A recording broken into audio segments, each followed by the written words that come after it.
नमस्कार मित्रांनो, मायक्रोन्यूट्रियंट खूप महत्त्वाचे आहेत. वारंवार आयोग त्याच्यावर क्वेश्चन विचारतो, पण वारंवार क्वेश्चन चुकतो पण जर आता हे परमनंट लक्षात ठेवायचं असेल तर एका ट्रिकच्या माध्यमातून हे तुम्हाला सर्व सांगतो आणि त्याच्यानंतर क्वेश्चन तुमचा चुकणार नाही. ट्रिक खूप सोपी आहे. काय आहे? फेमस बॉय मोझी कुक चिकन नाईसली. आता मोझी कोण आहे? तुम्ही जर यूट्यूबवर सर्च केलं तर तुम्हाला एक मुलगा आहे, तो चिकन खूप छान बनवतो, त्याच्यावर ही ट्रिक बनवलेली आहे. आता या ट्रिकचा अर्थ काय आहे?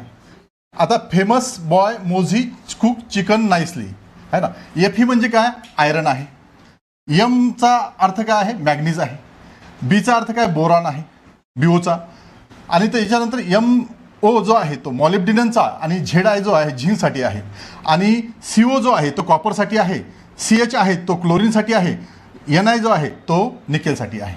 मग अशा पद्धतीने जेवढे काही आपले एकूण 8 आहेत, हे आठीची आठी आपल्या इथं काय होऊन जातात?